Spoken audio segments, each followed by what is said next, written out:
I got two books in my hands.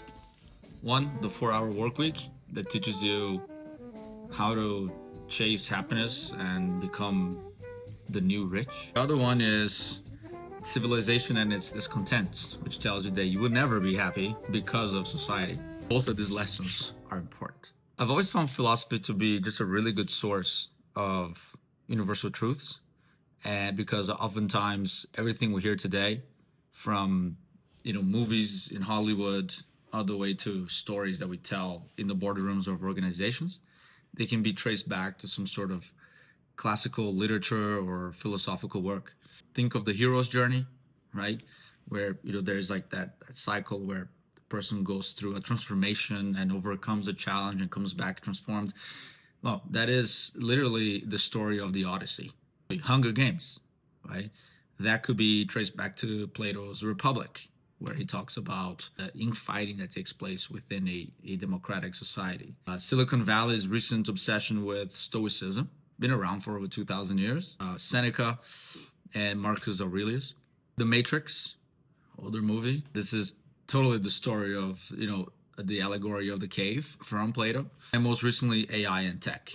Like, I think this one is the perfect story there for it to make sense of what's going on, is Prometheus. I think we're entering this new age of ethical dilemmas where we're seeing kind of like a concentration of the intellectualization of work with so much power, like kind of at our fingertips, like with AI and other forms of technology.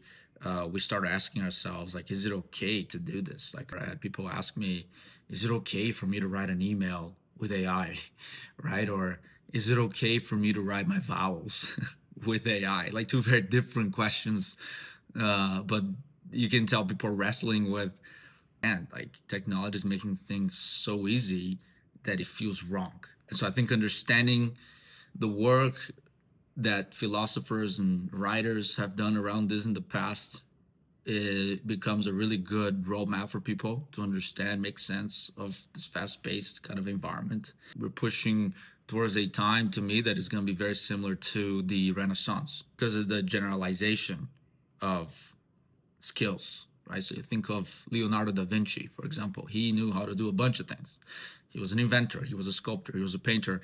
And I think nowadays with AI can basically do, or other forms of technology can do a lot of the specialized work that a whole generation was, trained to do. If they have the general knowledge of how marketing works, of how humans work, right?